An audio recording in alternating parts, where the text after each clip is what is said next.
why am I doing this? Because this is a very difficult way to make a living. Yeah. So you have to be doing it for the love of story or the love of craft or because you just love the act of writing. And if you're doing it to be rich and famous, that's great. If you want to get a movie made from your books, great. But that's like waiting for lightning to strike. So I really, really encourage everyone to just know what your goals are and define that for yourself.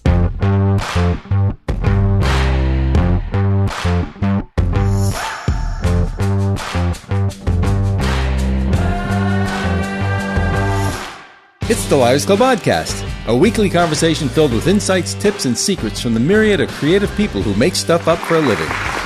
Stay tuned and you could hear from New York Times bestselling authors, National Book Award finalists, debut novelists, screenwriters, musicians, composers, cartoonists, actors, stand-up comedians, line tamers, and all manner of creators who burn the midnight oil and sometimes their dinner. Whether you're a reader or a fellow writer, join us as we plumb the depths of the creative process for inspiration, semi-plausible stories, and a few laughs. So grab a libation, sit back, and spend some quality time with the creative folks who make stuff up for a living in a lively conversation with the Liars Club.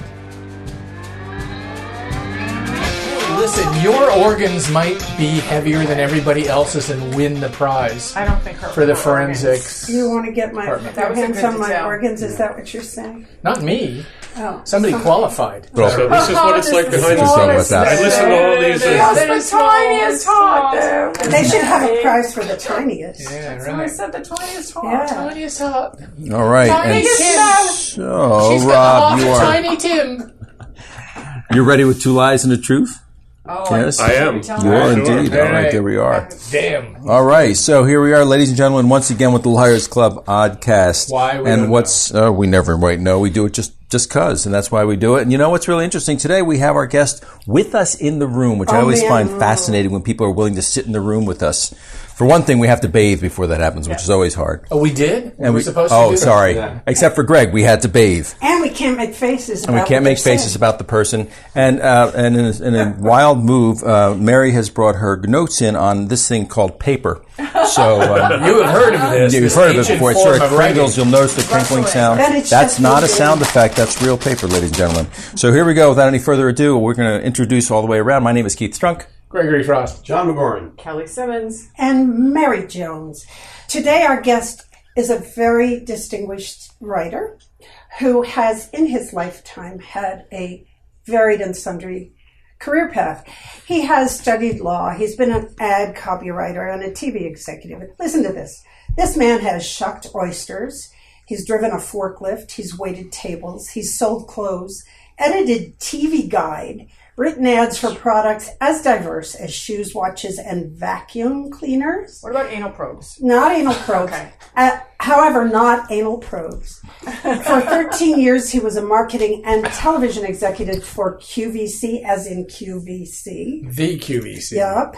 And he helped develop that retailer in the world's most profitable as the world's most profitable TV channel. Was he involved with the mop? We'll get to that. This is something we can't disclose. Let's finish introducing him. Because then we'd have to podcast. change his name. But welcome, Rob Cadigan. Welcome, Rod Taylor. Who is not here today? Welcome, Roger Hoonigan. To the Oddcast. Rob Cadigan. Thank you, Terry Bones. Very nice, very nice. Rob Cadigan. We'll get one of those. Apparently we have five people with us today. And meanwhile, Mary's phone is going off while she's trying to... You want to say his name one more time so we can use it? Rob Cadigan, the author of Phoenixville Rising, your first novel. You can talk now. First published novel, yeah, the first one that's out. Yeah, Yes. and your second one is finished? No. Oh, okay. No. I'm going to go with no. So when you say that's your first published novel, how many novels have you I written? have that you 4 novels in the drawer. Okay. Wow. Yeah. So here's the first most important question. Rob is spelled with 2 B's. Can you explain that? I can later. That might be relevant to the last last segment of the question. show. So this is part of your witness protection ID? Again, he explains it later. Later. Yeah, there's a story there. Yeah. For Oh, sure. He actually, Oh, it's one of his lies. Yes. Yes. Okay, gotcha. Well, she's slow, isn't she? He used to use one I am B, kinda but then he slow. went into witness protection and put another B on Yes. there. And So now everybody, we'll know. nobody They'll knows the never difference. find you now. Next question. Can you explain your relationship with Paul McCartney, Bruce Springsteen, and Billy Joel? For public discussion, yeah, I can just say that I'm a very close fan of theirs. Oh. No, we all came together on one night for the Rock and Roll Hall of Fame induction. So at the Waldorf Astoria years ago, Bruce, Paul, and Billy, I'm on first name basis with all of them, were all inducted on the same night. And I went as a guest of Jimmy Iovine, who was Bruce Springsteen's engineer on Born to Run. Wow. And ended up being the head of Universal Music. So at one point in the evening, I was up at the stage while Billy Joel played Let It Be, while Paul McCartney sang, and Bruce played rhythm guitar behind him. And Oh, my goodness. it was surreal. What a memory. Yeah, it was Kind of amazing. your memoir when you're done with Right. your second book. My memoir is on Facebook. I'm doing it in a daily post. Two novels is one time. Well done. So after I read all these, random jobs, just random, you became a writer. What's the transition from all of that to writing? Well, I was a writer all Always? along. Oh, I mean, okay. I'm one of those kids, probably like all of you, that I just gravitated to the arts. I loved the arts. I loved anything that had to do with creativity. I thought I was going to write and draw comic books when I was a kid. Same here. Same here. That was, really my entryway into the arts and the love of story. So were you doing your own comic books? Were you? Like, I was, yeah. I was doing the same thing. My favorite Christmas present back then was my aunt ran a office supply company, and she gave me a ream of blank paper. I thought baby. that That's was a writer's fantastic. gift. I had never Yeah. seen 500 sheets of paper in one place. Yeah. Oh, man. And so I just drew. And that's when the Drew writer's block comics. started, right? Yes, that's it. Yes. I'm still working on that first comic. Going away. Yes, exactly. Still on page 1. So I think I've been a storyteller all along, and I just haven't found exactly the way I want to tell those stories. So I was into theater, I was into music, I got into advertising, I was the editor of the school newspaper, all of those things. When I think about it now, looking back, I realize, I was just telling stories all along. It was just in different ways. So, at different stages of my life, I thought, I'm going to be an actor, but I realized I wasn't that good. I thought I was going to be a musician. Again, wasn't as good as what my goals were. But the through line, the thread through the whole thing has always been writing. So I never saw it as a transition. So Phoenix Bill Rising is your first published book. Yes. And can you talk about the origin of it? How you came Sure. up with it? Yeah, good. Good, because otherwise my question sucks. Well, years ago when I was at QVC, I was still writing. So at night I was writing scripts and novels and short stories. I'm a terrible short story writer, but and I ended up taking a sabbatical from QVC for 2 months, unpaid, because I was close to finishing a novel. And I ended up finishing it, and long story, but I ended up getting an agent with that novel. Oh. And the agent was Jodi Picoult's agent. She still is. And phenomenal agent. And it was wonderful to work with her. So she went out with this first novel that was kind of a straightforward mystery suspense novel set in television. So I was using my QVC background. I had been to law school, so I was using some of that. And we got wonderful rejection letters. And the best advice she gave me, the agent gave me, was, twofold. Don't quit your day job. That most writers have a day job. So I had this romantic view of the writing life and quickly realized that's not how this works. Yeah. and keep writing while the book is out for submission. Keep writing other things. So I started a story about Phoenixville. We had just moved to the town of Phoenixville. I was born in Baltimore, so I really didn't know Phoenixville.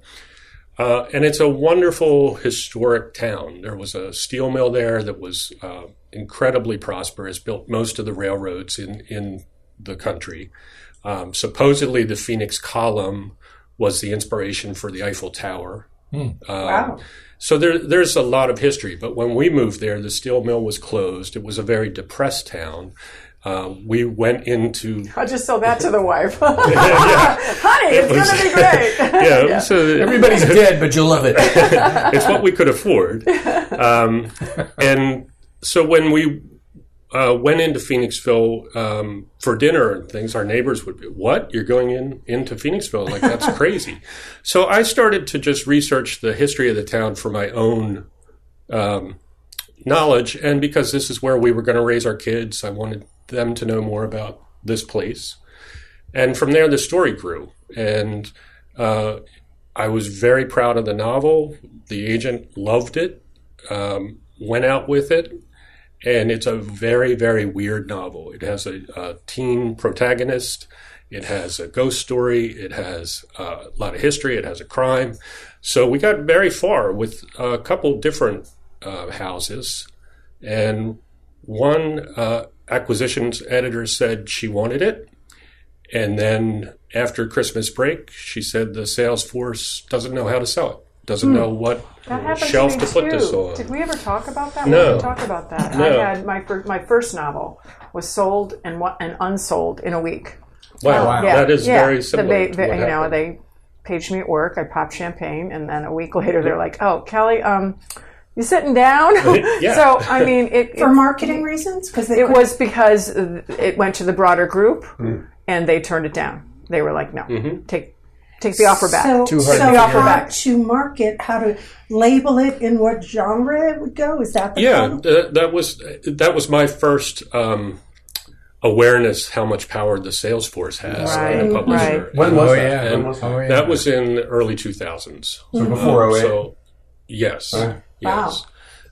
So I took it fairly well. I thought, okay. Well, you're still alive. Oh, it's funny. I didn't. I'm proud of you. No, I was very disappointed, but Yeah. I just thought, okay, I'm not ready, or the what I write is too weird, too hard to categorize. So I just I had left QVC at that time. I resigned to be a stay-at-home dad and to learn how to be a writer, because I figured if that's what I want to do, I need to get educated. So I went to a lot of workshops and did a lot of reading, and I ended up meeting George Pelecanos at NoirCon one year. Yep. And he said something during NoirCon. He said he feels that a novelist's responsibility is to chronicle the day and time in which he lives. Wow. Day and place in which he lives.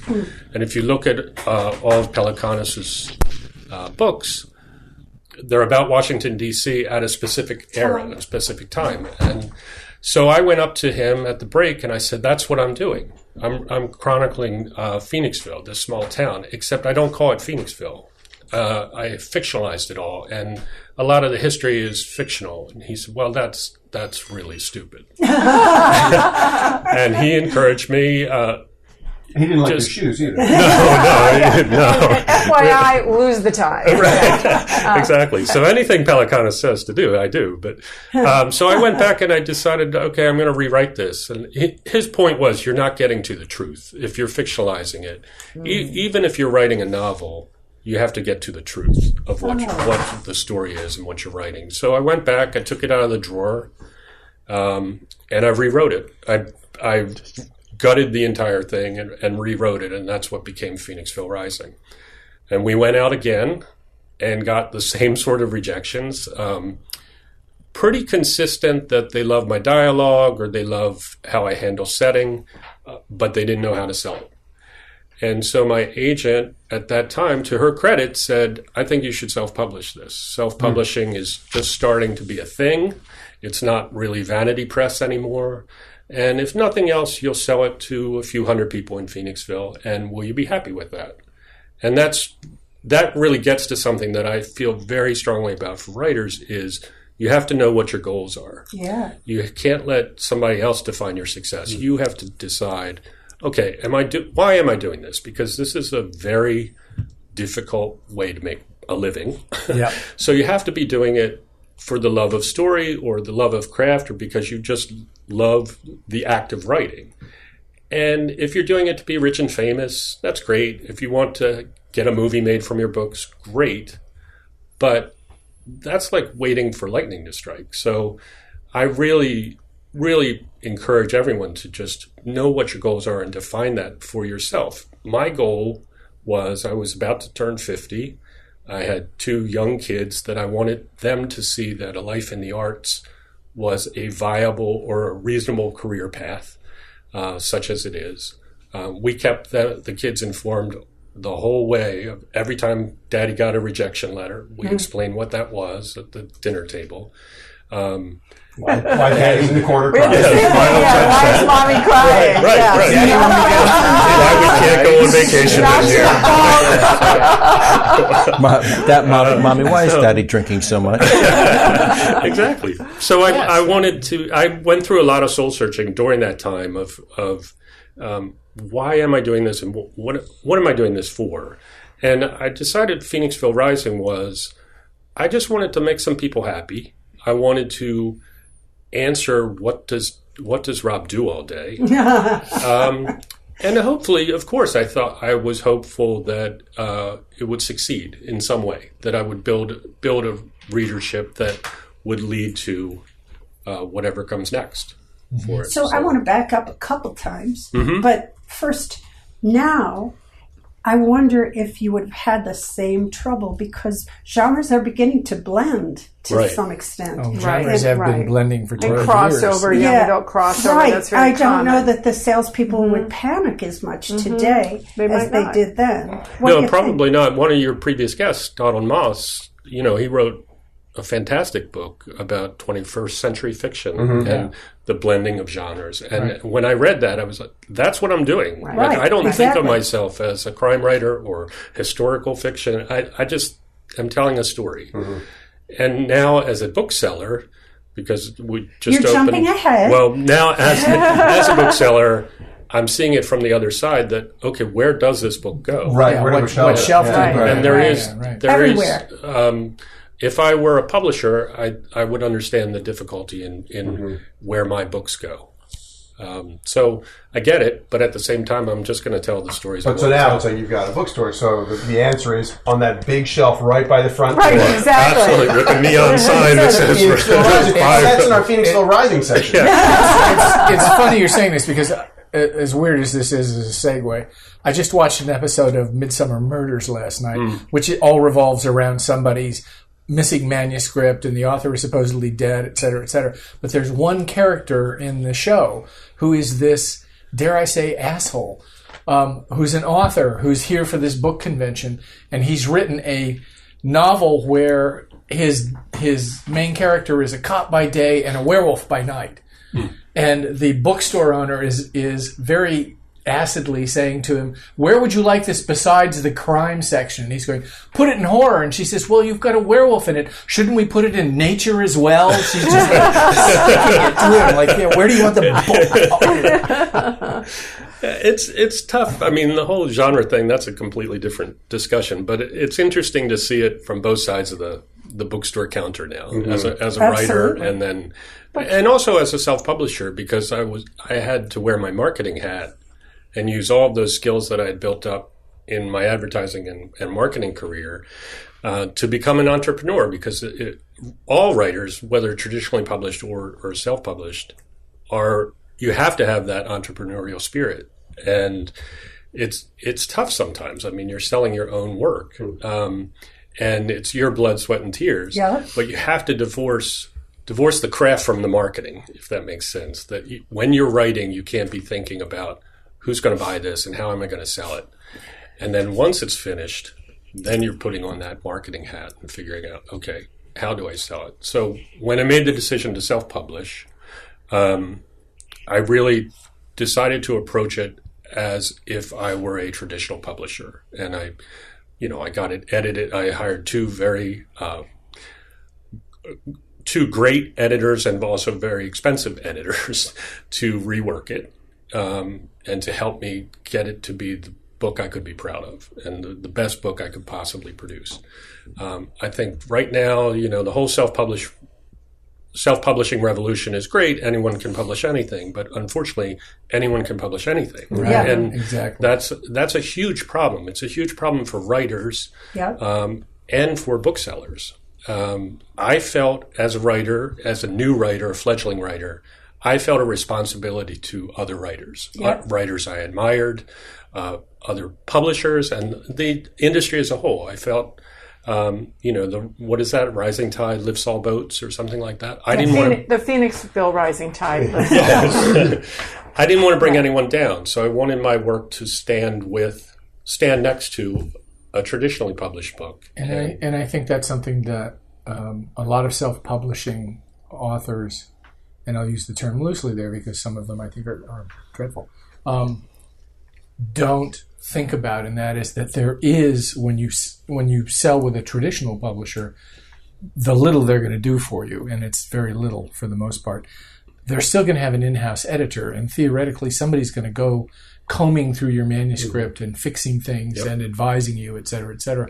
When you're self-publishing, you don't have that person on hand doing that, and you really can't trust yourself to do that job. Well, Donald Moss called this jumping through hoops. Yeah. In other words, jumping through those hoops is value, and being forced to look back at your work with an objective eye. Right. Subjective eye. And so you don't get that necessarily unless you hire it on your own. Right. You have to. Yeah. I mean, regardless, I was an editor. I'm pretty confident with my editing skills. I didn't want to edit my own work. Yeah, the most important Right. thing an editor is not you. Yeah, Right, yeah, right. exactly. So. And not your wife. Yeah. But your husband. agent said, would you be comfortable selling a couple hundred books? You have sold many, many, many more than a couple hundred of that book thanks to your own efforts. I mean, you should be very proud of No, I yourself. am. Thank you. I am very proud. It was not. I did have a target in mind, which came from a writer's coffee house, actually. I asked the crowd, what is good? What is successful for a self-published book? And Solomon Jones, I believe, said 1,000 books. If you can sell 1,000 books, then you should feel pretty good about yourself. Wow. And I released Phoenixville Rising on October 1, and I had sold 1,000 books by November. That's amazing. So that's true. I was like, okay, what's the next? Now, what's my thing? next goal? What's the next goal? Yeah. And when I talk to other people who are thinking about self-publishing or talking to other writing groups or whatever, I always caution that Phoenixville Rising is a bit of an anomaly. It has the town name in the title, Right. So that local interest right there, exactly immediate. But you have to, immodestly, you have to think this is the best book I can do right now. You have to be proud of this work, and so I'm not writing because I want to make money. If I was going to churn out 5 ebooks a year, and build this backlist, and that's one way to make money, but that's not how I write. I can't do that. And that was not my goal. So once I hit the 1,000 books, I really went through a lot of, okay, what am I doing here? How do I best support this book and get it out to as many people as possible? My entire marketing strategy was the old shampoo commercial of you tell 2 friends and they tell 2 friends and so on. And it really was, that's what worked. People bought it because it came out in October. People bought it, they read it, they liked it, and they said, oh, I know somebody else who would like this. So they bought it as Christmas gifts. Then they started inviting me to book clubs because I was local, because I was out there on Facebook, I was approachable. I said, would you come to my book club? And so many people are in more than one book club. Oh, yeah. So you would come to one book club, and then 8 other people They have one say, through would you work come to and my one in the neighborhood. And then they don't have to read the book. That's true. As long as they buy it, we don't care if they read it. So that was, that worked. And it was genuine. It was sincere. I loved getting out and actually talking to readers. As introverted as I am and as shy as I am, you're lonely as a writer, and it's not a bad way to spend the evening being told how nice your book is, or Right. So I really enjoyed it. I loved talking to readers about it, but I wasn't writing, and that's the other caution for people who are thinking about self-publishing is I was wearing two hats. I was good at the marketing because that's what my career was and that's what my background was. But it took a hell of a lot of time and attention if you were going to do it right, and you can't do it half-assed. But unfortunately, I could not compartmentalize as a writer. Right. And you've heard me at the coffee houses say, I don't know how people can do that, compartmentalize life. Right. And we had a lot going on in our personal life at the time, and that's why the next book is not there, because I was busy selling the first book. Yeah, right. So if I was traditionally published, somebody else would have been doing a lot of that. Correct. Not all of it, because as you're saying, Greg, like especially for a new writer, they're not supporting it. No, you'd still be going to book clubs for sure. Well, you might, but then you have to find your yourself. social media. Right. Yeah. Yeah, I wouldn't be designing all the website, all of that stuff. You had to design your own cover, right? I had paid someone to design the 'Cause cover. it's very powerful. Thank you. And It's a fire, guys. It's a fire with the title superimposed over it. right, Yeah. Coming out of a phoenix, who would have thought it? right, exactly. I had a concept for the cover. From my comic book days, I thought I could draw the cover, but I didn't. I wanted it to look professional and great, and so I hired a really great designer that I knew in Westchester, and went through a few iterations. But that's the cover. And you needed a cover that would work on the shelf and also work digital, postage stamp size, for that company that shall not be named. And so, that worked. And, booksellers, God bless them, put it face out because they knew the title would grab people. Catch people, yeah. And 90% of the booksellers I approached did not take the book because it was self-published and they didn't know me from Adam. How about now? Is it in more stores now? I haven't, that's another thing that I think the mistakes I've made along the way I'm not an evangelist for self-publishing at all. The mistakes I made were, I never did an audiobook for it. I didn't really try to go beyond the Philadelphia area with it, because I just didn't have time or energy. And I wanted to be writing my next thing. And I wanted to be raising our family and starting a bookstore. And so some things went away. If you want to get to know Rob's family, all you have to do is go on Facebook because they are all superstars on Facebook. They're two child actors that I've hired to play my children. Crisis Nice of you actors. to do that. Yeah, my real kids do not speak to me.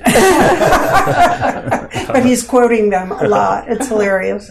But it is something I think for self-publishers or whatever you're writing, I think you do have to think of yourself as a brand, as crass as that is. And Facebook for me has been a way of showing. I was like that at QVC too. Just show who you are. I was very young as a top executive, and it was weird to be managing people who were 20 years older than you.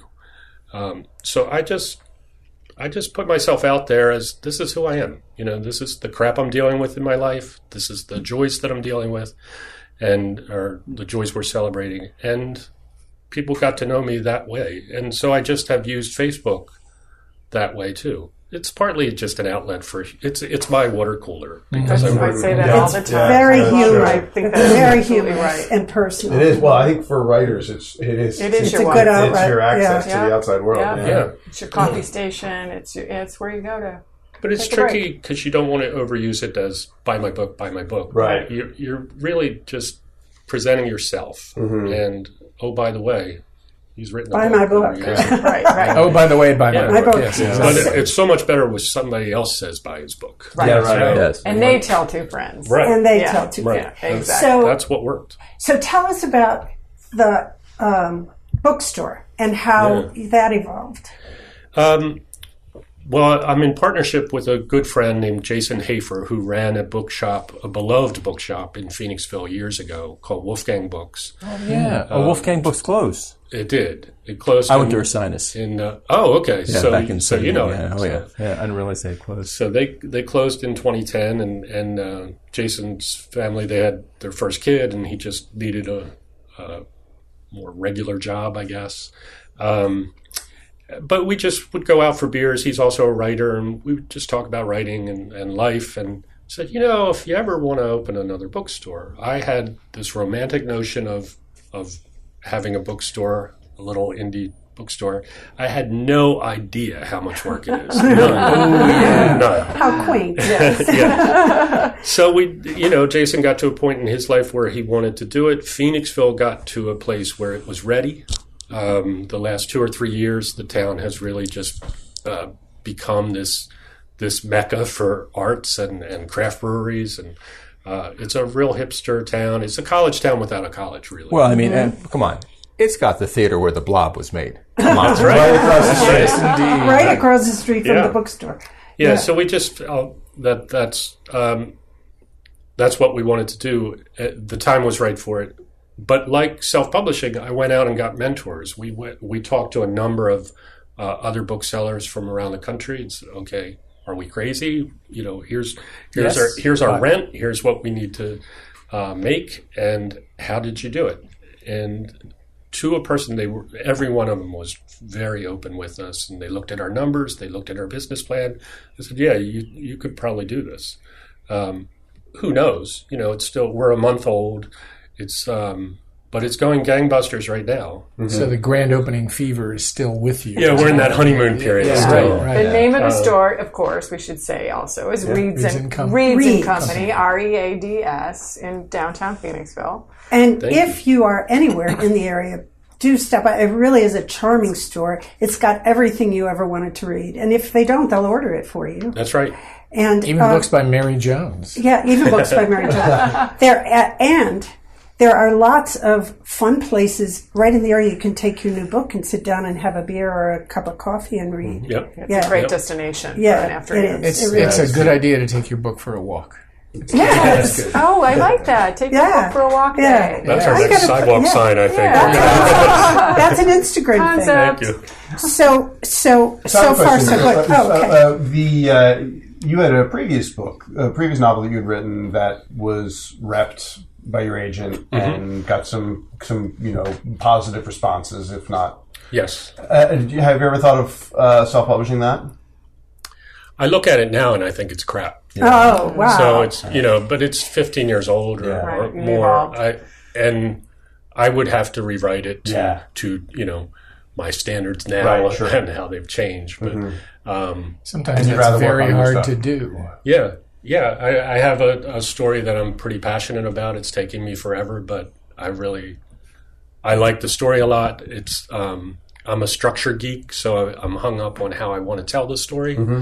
And I also I have pretty severe ADD, so that I bounce around a lot in how I want to tell the story. I go to the next shiny idea and say, "Oh, it should be an oral history, or it should be whatever." So it's a struggle I think a lot of writers face is especially for the second book.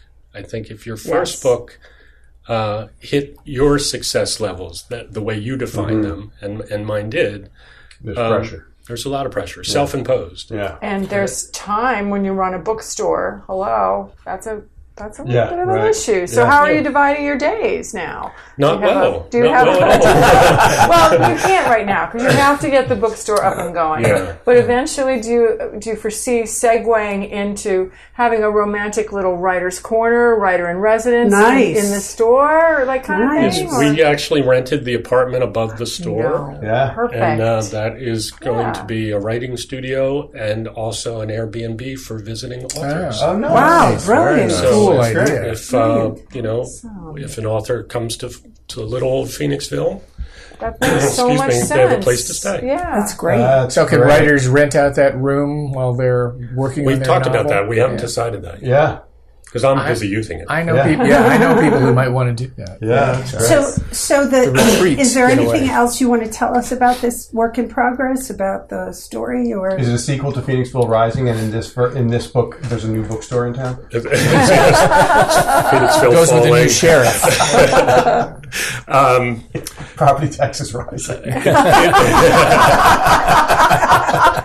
Phoenixville coasting. There's a lot of and then truth to the It's historical fiction based around a true crime in Phoenixville in the 1950s. Right. Loosely based Right. on this crime. You've talked about this at Unsolved. the coffee house. Yeah, great yeah. companion Yes. good companion novel. Yeah. no matter where it goes. right? They'll, Absolutely, they can one will shelf them feed- together. and one will feed the other. It'll be a Phoenixville shelf. I'm pretty confident in saying that I will not be self-publishing it if I can help it. Yeah. Because if I self-publish that, I will never write another book again. Because it just takes Takes too so much much time and energy. Yeah. So Are you still working with your agent? I'm not, but I've had a couple other agents who have asked me what I'm working on because of the success of Phoenixville Rising. Right. And they've asked me, I've met them I've been introduced through other writers, you should talk to this agent. And you see their eyes roll back in their head of, oh, geez, a self-published book, how did it do? And I'll tell them, they're saying, okay, what do you have now? What's your next thing? And so and I don't have anything yet. Right. And it's a huge mistake. I want to point out a contradiction in what you said before about your second book and your concerns about marketing. Because before you said, when you're writing your story, you need to be thinking only about your story and not how you're going to sell it. And now you're saying you're thinking about how you're going to sell it. I think that once you've done it, once you've had a book, it's very hard not to be thinking ahead. Occasionally. Once you've had a book, you'll never go back. Well, it's hard. Yes, the art of it is very good and the craft of it is very good, but you also want readers. And to reach your readers can you write a book without thinking about getting to your readers? I'm really not trying to think of my audience when I'm writing. Or else I would go crazy. Because my book is so weird, there were people who liked the historical fiction parts of it, there were people who liked the crime part, and if I try to guess what they want next from me, that would go crazy. They tell you they want a happy ending with all the things tied up. So that won't get you very far. Right. Well, Rob, this has been fascinating, and we really love hearing your process and your history and all that. However, all good things have to come to an end. It's over. We're done with you. Get out. You're done with me. Time for you to participate in that 2 lies in the contradiction. venerable, traditional climax of our how it show, goes now. which is Oh, dear. 2 lies. Another and the truth. insinuendo. Are you prepared? I am prepared. All right, shoot. Are you regretful? The minute I pulled up out front, You thought, what am I doing? Yes, I understand. I really should be writing. So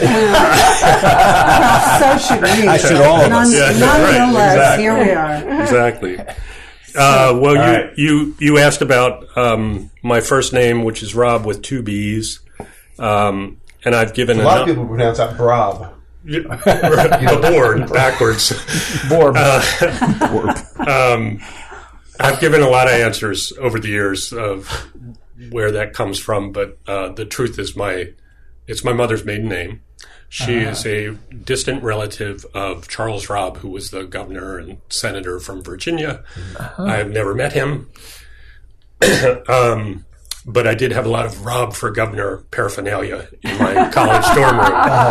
So, of course. So that's where the second B comes from. It's actually not a first name. It's my mother's last name. I, for many years, was a coffeehouse singer. Played guitar, wrote songs, sang songs, all through college. Played at bars, played at coffee houses. Wrote a song for my wife and sang it at our wedding. Oh. And Aww. never performed again after that day. I have never performed live in 20-some years. I think that's... The laughter will crush you, man. I was going to say, there are a lot of men who haven't performed after. Oh, but they do have kids. Thanks so much. And Phoenixville Rising is actually not my first published book. It's my first published novel, but in the early days of my career at QVC, I was asked or recruited to ghostwrite a fitness book for a very well-known TV celebrity. So her fitness book, I actually wrote, or a big chunk of it. I was not paid because they considered it part of my job description at QVC. That part sounds true. When I complained, they gave me a small bonus for which I used that to buy a Palm Pilot. Oh, God. So that gives you an idea How much they paid. Yes. Now get out. That's awesome. That's awesome. Those all sound true. They're great do sound lives. Great true. lives. So, From a timing I want it perspective, to be perspective, I think it's Suzanne Summers. So Yeah, that's who I would think. yeah, it I'm is. guessing. I want it to be. I'm not saying and that's not only bad. one's true, correct? Only one is true. Correct. Okay, I'm voting for Rob. For the first one, Yeah. for the story about his name. No, Okay. I'm just voting for Rob. I didn't know he was Vote for running. Rob. Vote for Rob. That's what the I'm voting posters. QVC. I want it to be Rob, but I'm voting for QVC too because that's hideously believable on every level. Every level. I don't think you sang at your wedding. I can't picture that. So I'm going to say Rob. R-O-B-B. I can picture him seeing his wedding, but I think he's performed since. Good point. Good point. All right. Yeah. I don't know, singing at the wedding, that's a big thing to do. Yeah. Boy, yeah, the thing is, the QVC thing sounds like such a perfect corporate story. I don't know. I think QVC It would have been does. smarter enough to pay you. They paid him. That's the only thing. I think they paid him. Maybe. Yeah, they probably paid him a small amount. I don't know. I guess Maybe it was a male fitness book, not a female. Maybe Some the little little detail detail like is that. wrong. All right, It's a so I'm Richard going to go. Simmons So I'm book. going with. I'm going to go with the Rob story. It's Damn either good it's either liar. Governor Rob or Broccoli Rob or something. So I'm going to go with the Governor. That's two A's. So go ahead. My mother's maiden name is Lefevre. Which is your real My real first name. Look for Lefevre Cadigan's next novel. like the popular Broccoli Lefevre, of course. Yes, indeed. Okay. I started to ghostwrite a book by Leslie Sansone, who was an exercise fitness person on QVC, but never finished it, and it was subsequently published for someone Your else. wedding. So I sang at my Oh, wedding. that's so You stumped romantic. all of us. Damn. Well done, sir. Two in a row. Stumped two in a us row, all. Your delivery, especially in person, we can So- usually sense the lie in person. But No. we got glided Armand through so those. easily That in was person. beautiful. He's a He's marketing so professional. cool. He is Storyteller, slick. man. Yeah, that's right. So why did you never perform again? I just, I don't know. I just never. You're too busy self. Yeah, I was too busy with Writing, QVC yeah, or something. Yeah. I Well, mean, thank Very you. sweet. This That's was a very great romantic. chat. Thank great. you so much. Thank you very much. Thank you so much, Rob Cadigan.